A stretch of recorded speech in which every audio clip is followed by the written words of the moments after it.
mic. Yeah. All I need is one mic. Yeah. All I need is one mic. Hey everybody, welcome back to One Mic, where I watch shit so you don't have to. And today I'm here to talk about Season 2, Episode 6 of HBO's Euphoria, entitled 1,000 Little Trees of Blood. I had to double check that one. Euphoria keeps some of these long titles that it's just like, okay, I can't even remember this, let alone fit it into like a YouTube title or into a social media post. But neither here nor there. This episode was, I think, what we needed, kind of like a come down after the craziness of last week. Speaking of which, before I even continue, how do you guys like the new digs? I figured, I liked my setup before. I've been doing this for a little over a year, and I thought, at the time, the setup was pretty good for somebody who was brand new to this. But, I feel like, I want to try to get more subs, get more views. And I figured like a little bit more professional of a look would help with that. A lot of you guys drop in the comments like, why don't you have more subscribers? Why don't you have more views? Like, your content is great. Like, I love hearing you review stuff. And I think that part of that might be, having my Pistons thing up there and decent lighting. But at the end of the day, it was a very generic look for these videos. So I wanted to do something a little bit snazzier, look a little bit more professional. I think the blue kind of goes good with the general kind of like branding that I do for One Mic, with the blue and the purples. I think they're good color combinations, and I figured, I got the purple and the graphic that says One Mic at the bottom. So I figured, maybe get a little bit blue of a background, see what that looks like. So if you guys like it, let me know.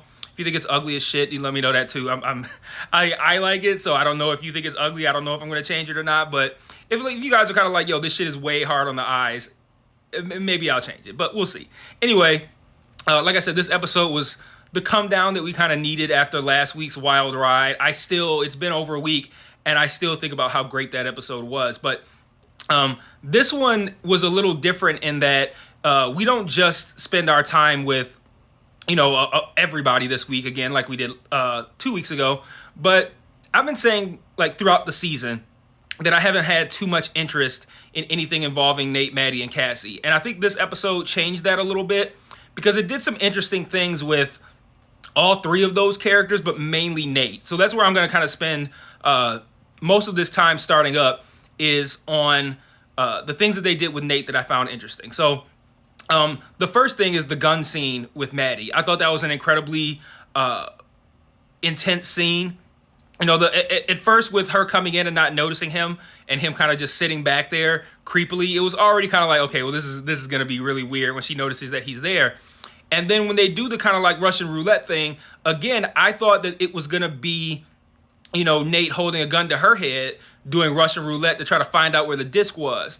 When he started holding it to his head, I think that added a whole lot of unexpected tension to that scene, because it starts off as a threat, but then it kind of becomes a threat / call for help almost.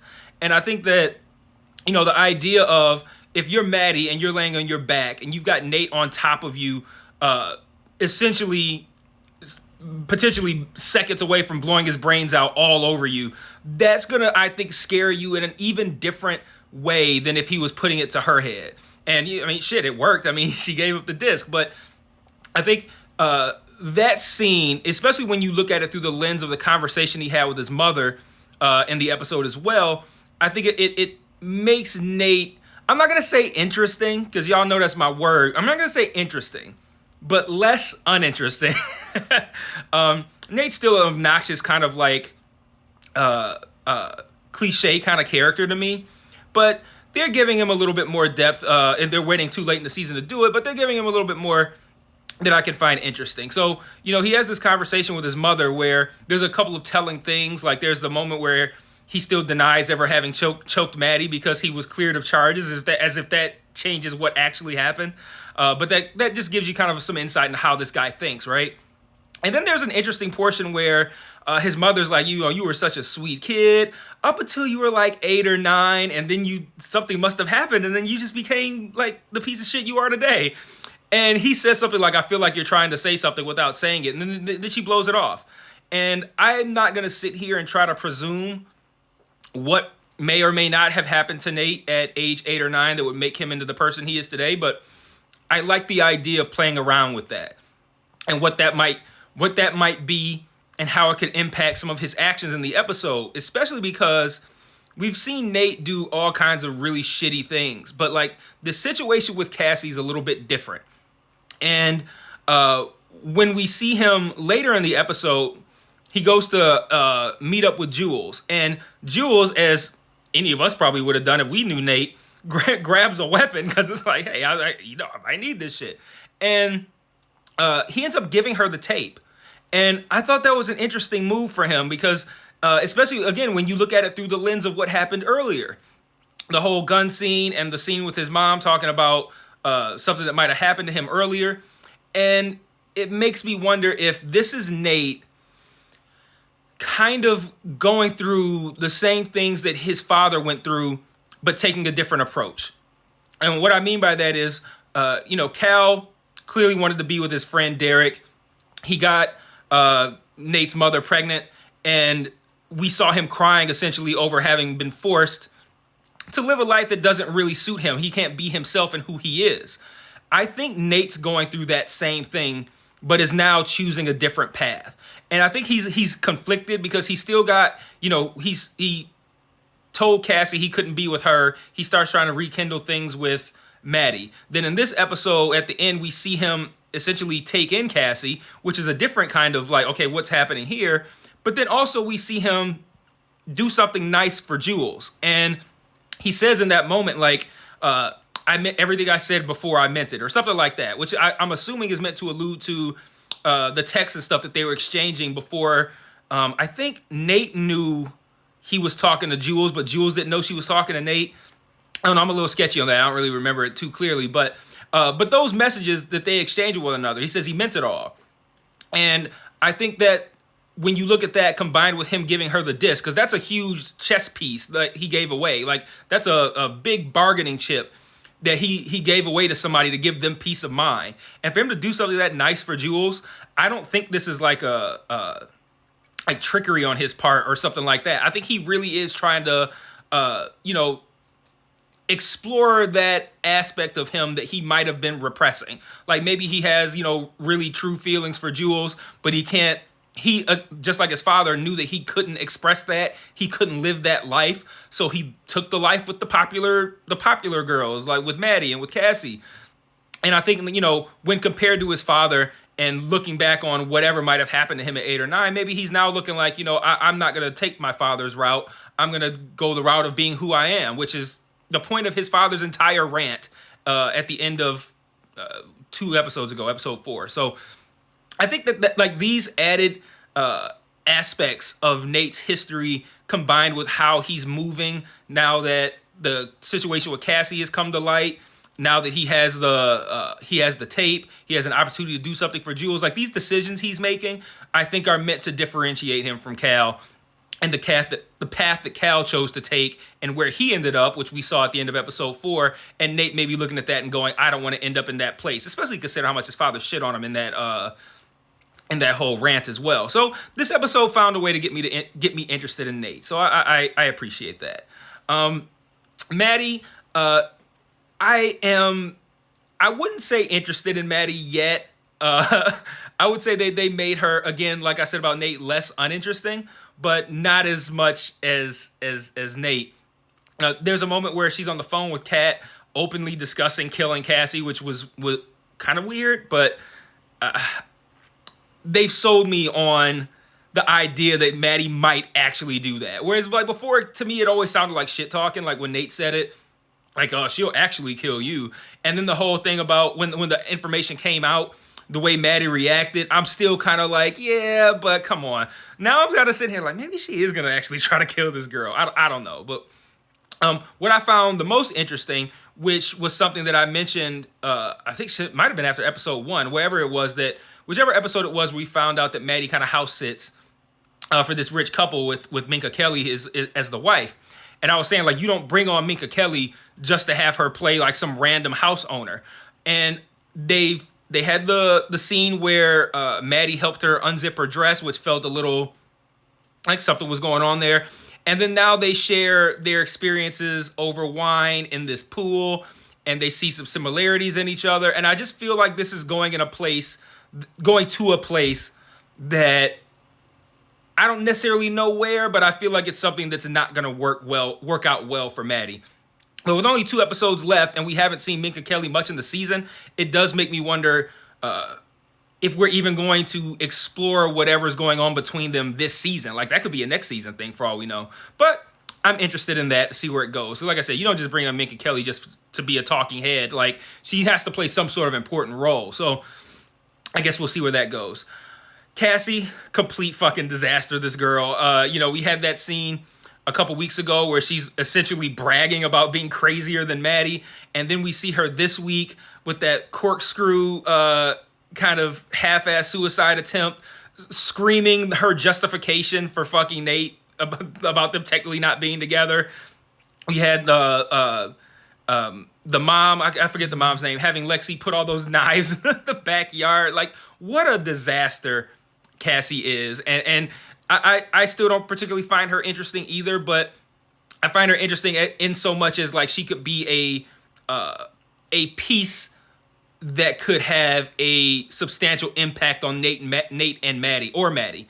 And I find that to be a little bit more intriguing than anything with Cassie specifically, because I feel like Cassie's character is so watered down to like a cliche, just kind of like overreacting ass teenage girl, overly in love with Nate for like no good reason, and the whole best friend drama. Like, Cassie's not very interesting, but they are doing a good job of, when she is on screen, giving Sydney Sweeney the opportunity to just be completely over the top and ridiculous. So I guess I can appreciate that. Let's see, what else do I have here? I think everybody's favorite couple here, Lexi and Fez. What a nice moment. And I would have never guessed coming into this season that we would even get this pairing of Lexi and Fez. But I also wouldn't have guessed that we would have got such a nice moment, like them holding hands and shit, like watching Stand By Me. Like, that was such a nice scene and a nice moment. But with this being Euphoria, am I the only one that's worried that this is gonna go really, really bad? And I hate that, because I think we all love Fez, right? Like, we all do. He's a really endearing character, and that's why we like this relationship, because we like, somebody who does I don't want to say a job, because he doesn't do a 9 to 5, but his way of making money is very dangerous. But he's a good dude at heart. And to have him paired up with somebody else who is, like, good for him, like, she's not going to enable him. She's not somebody who, like, let's say hypothetically, we know they're just friends, but let's say hypothetically him and Rue dated. That would be a very toxic relationship, like Rue and Elliot would have been. But having somebody like Lexi, that's somebody that's good for him. That's going to make Fez a better guy. And to see them having these moments over movies and stuff like that, and him being impressed with her intellect, all that kind of stuff, I think is really great.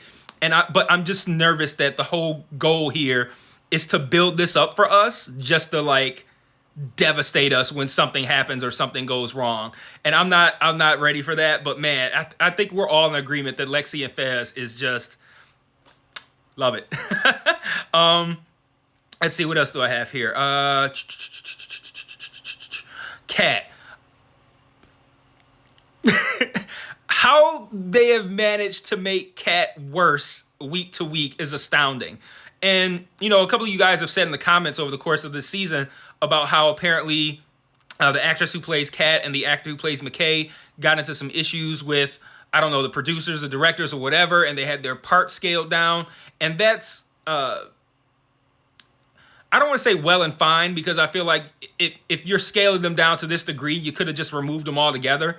But they've like now managed to make Kat into a straight villain. Like, the way she was gaslighting Ethan at this dinner was ridiculous. Like, it wasn't even like a feasible conversation where it was feasible that Ethan would walk away from this feeling bad. Like, Ethan was calling out everything she was saying, like, this is bullshit, this is bullshit, this is bullshit. It was a horrible attempt at gaslighting, and I think that's what made it even worse. Like, if it was like a really good attempt and then we saw Ethan taking it really hard or something like that, then we might have looked at Kat as less of a villain and more of somebody where it's just like, we look at that as like an additional complexity to her character. Like, this is how she responded when she wanted to get out of this relationship. She chose to gaslight, and we could look at that as like, oh, that's a shitty thing to do. But maybe it's a thing where like she doesn't even realize she's doing it. But it was so overt. It was so cruel. it was so obvious. It wasn't well planned or executed. It was just like a sloppy, shitty thing to do. And the fact that Ethan was able to call it out every time was great. But yeah, I've been saying all season we get one scene with Kat. It's always completely uninteresting. And then we get this was definitely interesting for sure. But to give her one scene and just make her look like complete shit. And it makes me wonder if the actress was reading the script and maybe this moment is fleshed out more prior to it happening, to where when she recorded this scene, she maybe didn't feel like it made Kat look as bad. But I wonder if it's in some way, if it's true that she had issues with the producers or the directors or whatever, if after the fact they change, maybe like remove scenes or something like that, that would have gave this specific scene a little bit more, not necessarily clarity, but where we don't come away from this hating Kat, which is essentially what happened. If you look at Twitter or whatever, everybody is like, fuck Kat, she's terrible. And I wonder if some way Kat's story was doctored after the fact, after everything was recorded, to make it so that this scene just makes her look bad, as opposed to maybe if we have some sort of context, if she had more than one scene a week, maybe somehow this doesn't look as bad. But I don't know, but they're getting Kat the fuck out of here, man. Like, she's not interesting at all. So lastly, of course, and we can't, it's again saving the best for last, the opening sequence with Rue dealing with her withdrawal symptoms was just another incredible performance by Zendaya, and incredibly fucking heartbreaking to watch. That was some rough stuff, man. And I really liked how they kind of used the Jolly Rancher as kind of like a way to symbolize her progress, right? Because we open up, she can't even fucking grab the thing, let alone open it, right? And we see her going through all these different terrible moments, all these different terrible symptoms, and her mother having to care for her, all of this incredibly heartbreaking shit. And then it's when she finally pushes through and apologizes to Ali that she can then open that Jolly Rancher. And I'm writing in my notes like, success, we open the Jolly Rancher. Then I added like, this is also a good metaphor, like for her successfully getting past her hangups. Because when she was narrating this sequence, we hear her, I think she says something to the effect of like, I wish I regretted or was wrong about the stuff I said to my family, or something like that, where she wasn't expressing complete remorse for the terrible things she said to her mother and her sister. And then she goes, but I do feel bad about what I said to Ali and taking that moment of his life and defining him that way. And I think that her, getting past that and then opening the Jolly Rancher, I think was the Jolly Rancher's way of showing us that she was through the withdrawal. And I thought that was a nice little way to do that. And I thought those scenes were just incredible and really tough to watch. Ali, I thought, was a little bit too perfect. Like, this guy comes in and he's just like, he's coming in there like he's already, like he's trying out for dad. And he was a little too perfect, but I mean, I'll allow it. Because at the end of the day, while he was like a diabetes level of sweet in this episode, it almost to the point of cringe, it's like you kind of gotta like it and take it because of the fact that this family needs that. Like think about, there's no point even talking about, but think about what this family has been through, Rue and Gia and the mom. And to have a male figure come in who is good for Rue, good for Gia, good for the mother whose name I'm apparently never gonna remember, and to bring some sort of positivity into that household, and he can relate and understand Rue and help. It's perfect. He's the perfect person for this family. So like, even though I thought he was like a cringe level of sweet in this episode, I'll allow it because this family needs Ali very, very much so. And then we end by finding out that Rue can't go to rehab, and we hear her mother say something like she's gonna die or she's gonna kill herself if this doesn't happen.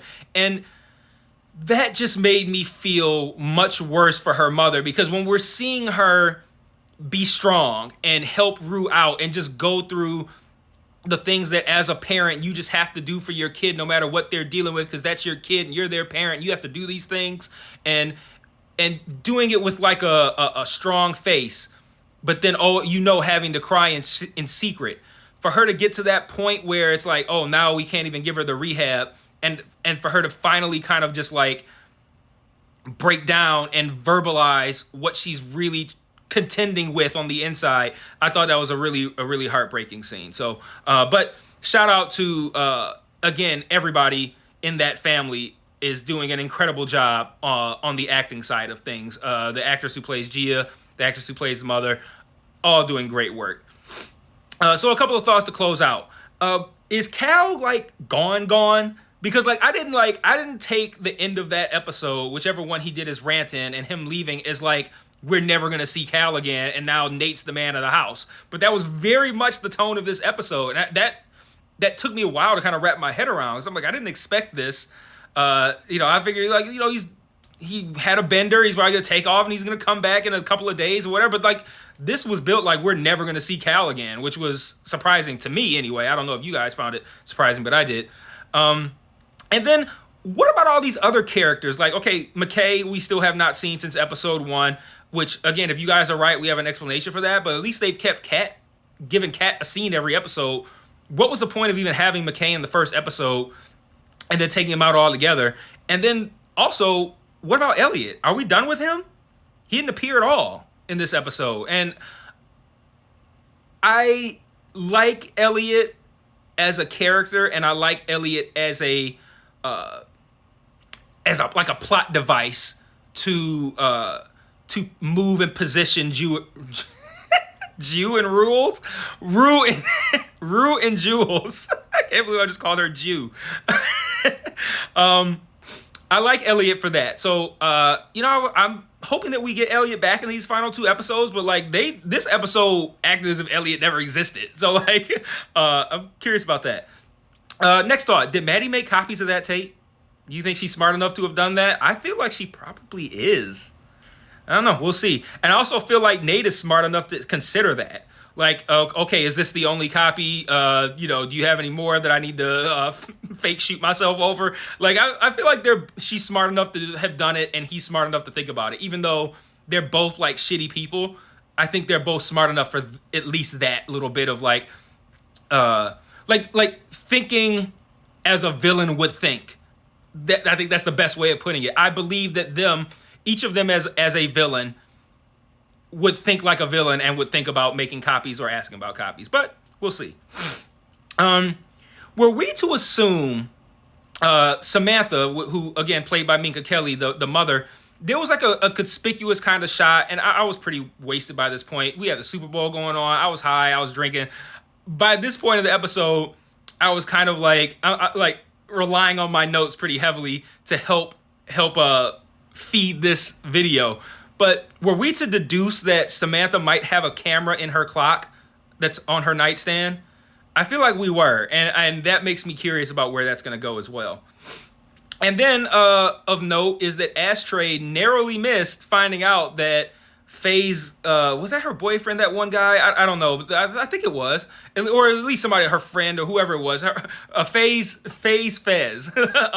is working with the police on what happened to Mouse, which we know is something that's going to come back on Fez, but was actually the work of Ashtray. He just missed this vital piece of information. So that's going to go somewhere too. And hopefully that's not going to be what prompts, what causes the Fez Lexi fallout that I'm terrified of seeing. So that's all I got for this week. We got 2 more episodes left. Let me know what you thought about the episode. Let me know what you think about the new look of the videos.